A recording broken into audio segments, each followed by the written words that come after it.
শুভ সকাল আমার প্রিয় বন্ধুরা, রিমি রূপা ব্লগ চ্যানেলে তোমাদেরকে সকলকে জানাই স্বাগত। আমার অনেক অনেক ভালোবাসা। তোমরা যে যেখানে আছো আশা করি সুস্থ আছো এবং ভালো আছো। আর দেখো, আমি ঘুম থেকে উঠেই আগে সাইকেলটা বের করে নিলাম। প্রত্যেক দিনই সাইকেলটা বের করি। আর কালকে যেহেতু দেখলে রিমির মামার বাড়ির থেকে এসছি, যে জামা কাপড়গুলো পরা ছিল বিকালবেলা এসছি তো, আর বিছনাটা গুছিয়ে চাদরগুলো আমি সাইকেলের উপরে রেখে দিয়েছিলাম। যে আমি তো জানোই, আমরা মানে যেটা পরে বাইরে যাই সেটা আমরা ঘরে তুলি না, আমরা বাইরের থেকেই ছেড়ে ধুয়ে দিই, হয়তো পরে ধুই। এর জন্য রিমিকে এই সেফটি রাখি এইভাবেই। আর দেখো, আমার এখন ঘর বারান্দাটা ঝাঁট দিয়ে দেবো। একটু বেলা হয়ে গেছিলো, আর মানে খুব তাড়াতাড়ি ঘুমিয়ে পড়েছিলাম, কারণ মনটা আমার খুব খারাপ ছিল। বাবার বাড়ির থেকে এসেছি, মাও কান্নাকাটি করছিলো, তা ভাইপো ভাইজি কান্নাকাটি করছিলো, আমিও কান্নাকাটি করেছিলাম। আর ওইখানে না ঠিক মতন আমার ঘুম হয়নি। ওদের তো চাষি বাড়ি, অনেক ভোরে উঠতে হয়, তোমরা তো দেখেছো। আর অনেক রাত অবধি মানে সবাই হাসাহাসি মজা করি। মানে বাবার বাড়িতে গেলে যা হয়, বড়দা তোমরা দেখেছো অনেক রাত করে আসতো, অনেক রাত করে আমরা খেতাম। আর সবাই মিলে প্রায় ঘুমাতে ঘুমাতে না 1টা 2টো বেজে যেত। এবার আর আমার বাড়িতে তো আমি আর রিমি, শ্বশুর বাবা তো দোকানে ঘুমিয়ে যায়, আর আমি আর রিমি ঘরে থাকি। আমরা খুব তাড়াতাড়ি রিমিও ঘুমিয়ে পড়েছিল, এর জন্য আমিও ঘুমিয়ে পড়েছিলাম। এর জন্যই ওই দিনকে লাইভটা করতেও পারি না, তোমাদের সাথে আমি কথাও বলতে পারিনি। শুভ সকাল, সবাই কেমন আছে? সবাই ভালো আছে তো?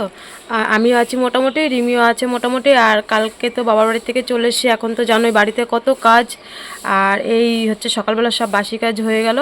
এখন এই যে কাপড়টা ছেড়ে নিয়েছি, আর রিমি ঘুমাচ্ছে, ও আঁকতে যাবে। ওর রবিবারের আঁকা হট করে কালকে স্যার ফোন করে বলল যে হয়তো রবিবারে ওনার কোনো পুজো আছে, উনি তো ব্রাহ্মণ, তাই রিমির আজকে আঁকা। এখন আমি ওকে, ও এখনও ঘুমেতে ওঠেনি, 6:30 বাজে, 7:30 থেকে আঁকা। তো বললাম আমি 7টার সময় উঠবো। একবার উঠেছে, উঠে আবার গিয়ে শুয়ে পড়েছে। বললাম একটু পরে 10 মিনিট পরে উঠবো, উঠে তারপরে আমি যাবো আঁকতে। তাহলে চলো রিমিকে আঁকতে দিয়ে। আর বাড়িতে এসছি, এবার ঝড় বৃষ্টি হয়েছে, কতটা কাজ চলো শেয়ার করি, কতটা শেয়ার করতে পারবো আজকে। মানে ঘরটা পরে পরিষ্কার করব, ঘরের ভিতরটা আগে, আজকে বাইরে পুরো পরিষ্কার করব, আজকে বাইরের পুরো কাজ করব। ঘর যখন হবে হবে, কেননা রাত্রিবেলা পড়াতো, আবার টিউশন পড়াতো, মাস্টার পড়াতে আসবে রাত্রিবেলা। ঘরটা পরে গুছাবো। চলো দেখি আজকে বাড়ির চারপাশটা কতটা পরিষ্কার করতে পারি। আর বাড়ি না থাকলে, ভেলুরের থেকে আসতে না আসতে আবার বাবার বাড়ি গেলাম, তাহলে এবার বাড়ি ঘরে কী পরিস্থিতি থাকে বলো, বাড়িতে কেউ না থাকলে। তোমাদের সাথে কথা বলতে বলতে দেখো চাটা বসিয়ে দিলাম। এখন চাটা করে, আর এর মধ্যে দোকানটাও আমার খোলা হয়ে গেছে। বাবাকে চা দিয়ে আমি চা খাবার, রিমি ঘুমাচ্ছে, আর রিমি এখন আঁকতে যাবে। আর এই দেখো রিমি রেডি হয়ে গেল, বিরাজ করে রেডি হয়ে গেল। এটা আমার একটা বোনু, কাকা শ্বশুরের মেয়ে। ওই বাগানে, যে রিমিরা বাগানে থাকে না, ওদের বাড়ি ওইখানে। সে খুব ভালোবাসে রিমিকে, পিসি পিসি করে ডাকে রিমিকে। মানে রিমি তো শরীরটা খারাপ, এর জন্য রিমিকে আঁকতে নিয়ে যায় দেখে। এবার ভাবছি কী রান্না করবো। রিমি তো আঁকতে গেল, এর মধ্যে আমার রান্নাটা সেরে ফেলতে হবে, কারণ রিমি আস্তে আস্তে আমার রান্না কমপ্লিট করতে হবে। ও এসেই খাবে। ও যেন আজকে চা বিস্কুট কিচ্ছু খেয়ে যায়নি পুরো। আমি বললাম কি, দোকান থেকে একটা বিস্কুট খেয়ে যা মা, না একটা লাড্ডু গজা খাও। বলছে আমার কিছু ভালো লাগছে না। আর জানো তো, যাদের দোকান থাকে তারা কিন্তু খেতেও চায় না। আমি যেমন দোকান থেকে হঠাৎ কোনো একটা জিনিস খাই, একটু চা দিয়ে নিমকি খাই, নাহলে কিচ্ছু খাই না। তাই ভাবলাম কী রান্না করবো। কলমি শাকটা এনেছে কালকে বাবা বাজার থেকে। ভাবলাম আজকে যদি কলমি শাকটা না করি, কলমি শাকটা তো শুকিয়ে যাবে, এর জন্যে শাক করবো। আর রিমি ভেন্ডি খেতে বলে। তুমি ভেন্ডি ওকে মানে যেইভাবে রান্না করে দেবে, ভেন্ডি ভাজা বলো, ভেন্ডির তরকারি বলো, ভেন্ডি সর্ষে বাটা দিয়ে বলো, যেইভাবে রান্না করবে, ভেন্ডিটা খুব প্রিয় হও। এর জন্য বাবা আর কি ভেন্ডিটা মানে প্রত্যেক হাটেই আনে আমাদের, কিংবা ভেন্ডি সিদ্ধ। এর জন্য ভাবলাম ভেন্ডি ভাজা করি, শাক করি। আর বাড়ির থেকে পটল নিয়ে এসেছিলাম, মা সবজি দিয়ে দিয়েছিলো, আর এর জন্য আমি পটল নিয়ে এসি। আর দেখো, মানে দোকানে এত পরিমাণে ডাকে, কিচ্ছু করার নেই, দোকান সামনেই সব করতে হয়। এটা দিয়েই তো তোমরা দেখেছো, এটা দিয়েই তো আমার খেতে হয়। এর জন্যে দোকানটা আমার সামলিয়ে তারপরে রান্নাবান্না করতে হয়। গ্যাস অফ করতে করতে আবার যেতে হয়। এই তরকারি কাটতে কাটতে যেমন চলে এসে আমার রান্নাটা এরকম পড়ে রয়েছে। আর দেখো, যেই রান্নাটা বসিয়েছি, এদিকে না দোকানে লোক ডাকছে, কিন্তু কিচ্ছু করার নেই, যেতে হবে। তাই গ্যাসটা অফ করে দিয়ে আবার গেছি। আর এদিকে দেখো আমার ভাতও হয়ে গেছে, আর পটল ভাজাটাও বসিয়ে দিয়েছি। আর এদিকে দেখো দোকানে লোক ডাকছে, বাজারে গেছে মাছ আনতে। এখন গ্যাসটা অফ করে দিয়ে আবার যেতে হবে। এখন দোকানে দেখো লোকটা ডাকছে, মানে লোক এসে দোকানে মাল নিতে, এখন ডাকছে, আবার যেতে হবে মাল দিতে। আর এইভাবে বলো, ওই গরমের মধ্যে রান্না বসিয়ে বারবার গ্যাস অফ করে দিয়ে দোকানে যেতে হয়। যাদের দোকান থাকে এত সমস্যা। বলো কি নেবা? ও, ওই মেয়ে আঁকতে গেছে। তনুশ্রী কি করে? আমার বাড়ি গেছে। আমিও কালকে ভোট দিয়ে আসলাম। কোথায় ভোট? ওই বাবার বাড়িতে। বনগা না, রানাঘাটে। হ্যাঁ, কি দেবো?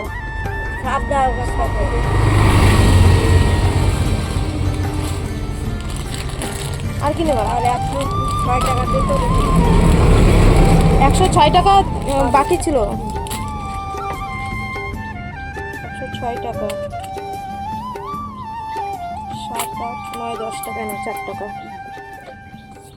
এর মধ্যে বাবা চলে এসছে, মাছ নিয়ে এসছে, আর রিমির জন্য পাঙাশ মাছ নিয়ে এসছে। রিমি ভালোবাসে। আবার দেখো দোকান থেকে এসে আবার রান্না বসালাম। রান্না করতে করতে পটল ভাজা করতে করতে তো দেখলে গ্যাস অফ করে দিয়ে চলে গেলাম। আর দেখো এখনও কলমি শাকটা না কাটা হয়নি, কেননা বারবার দোকানে যাচ্ছি, বাবা ছিল না, বাজারে গেছে, আর উনি গেলেন এরকমই করে, আসতেই চায় না। তার মধ্যে দেখো রিমি চলে এসছে, পরে মানে ও একে চলে এসছে, আর আমার এখনও রান্নাটা কমপ্লিট হয়নি। কিন্তু কিচ্ছু করার নেই। রিমিকে বললাম, মা 5 মিনিট বস, আমি এখনই রান্নাটা করছি। আর রান্নাটা করে আগে বাবাকে ভাত দিয়ে আসলাম, যে ভাত দিয়ে এসে তারপরে ধীরে সুস্থে মেয়েকে খাওয়াই।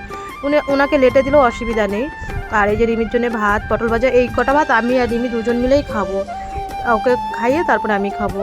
আর ওকে না খাইয়ে দিলেও একটু বেশি খায়, আর না খাইয়ে দিলে ও খেতে চায় না। বলে কি, মা তুমি আমাকে একটু সারাদিনে 3 বেলা 5 মিনিট করে, আমার 5 মিনিটে খাওয়া যাবে, তুমি আমাকে মেয়েকে খাইয়ে দিলে আমি খেতে পারবো। দেখো এত বড় হয়ে গেছে, আর এদিকে মামাবাড়ি গিয়ে ভাইকে খাওয়াবে, বুনুকে খাওয়াবে, সবাইকে খাওয়াবে, কিন্তু নিজেই খেতে পারে না, আমার খাইয়ে দিতে হয়। এত গরম যেন না, গরমের মধ্যে দেখো আমি পুরো ভিজে গেছি। আবার খাওয়াতে খাওয়াতে মানে এইদিকে বাবা খেতে বসছে, আর দোকানে লোক ডাকছে, আমার তো যেতেই হবে, কিচ্ছু করার নেই।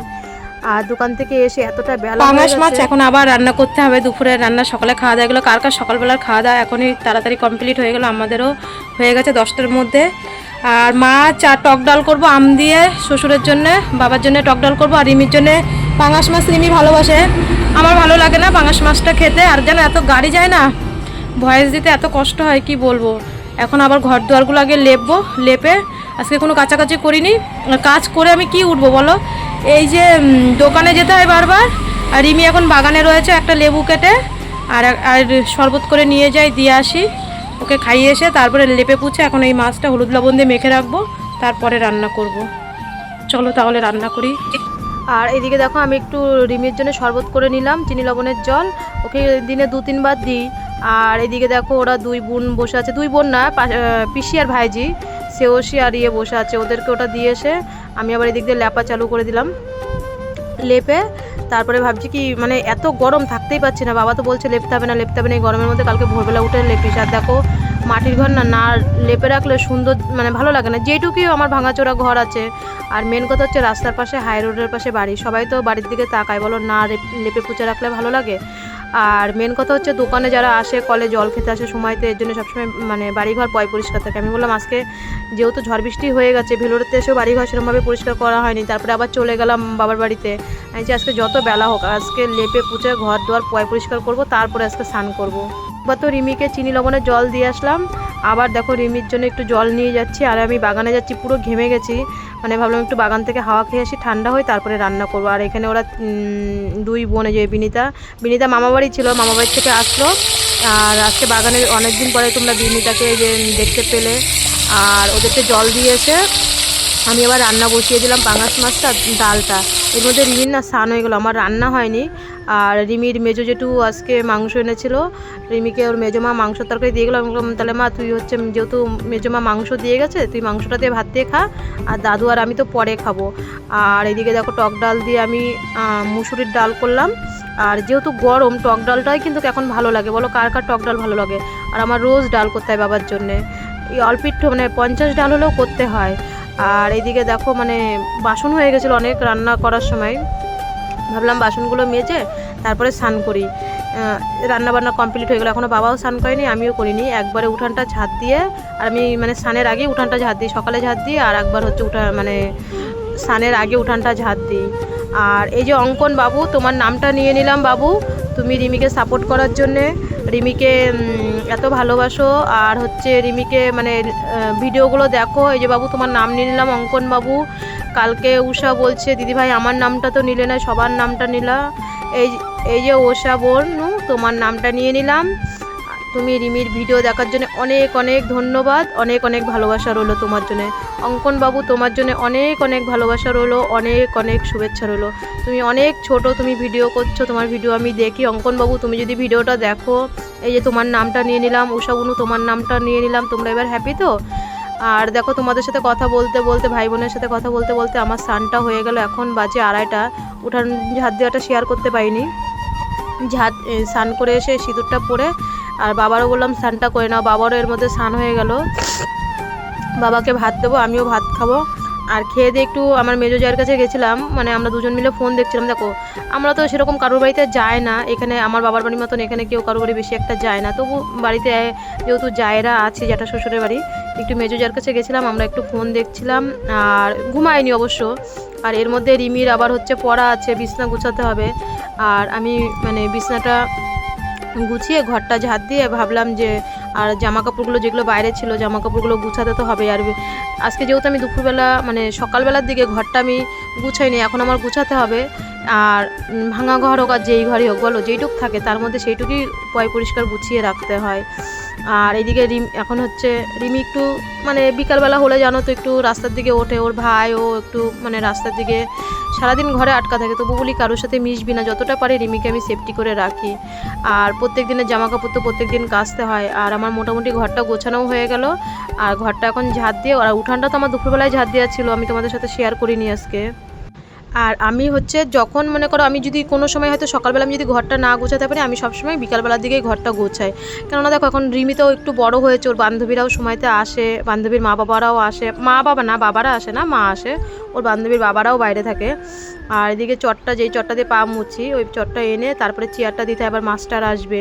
আর রিমি কেমন পড়াশোনা করে দেখো, আমি যতটা পারি আমি ততটা রিমিকে মানে দেখানোর জন্য চেষ্টা করি। আর এদিকে সন্ধে লেগে গেছে, বললাম মা তুই একটু হাত পাটা ধুয়ে সন্ধ্যাটা দিয়ে দে, নাহলে আমার আবার নাইটি ছাড়তে হবে। এর জন্য রিমি বললো ঠিক আছে মা, আমি সন্ধ্যাটা দিয়ে দিচ্ছি।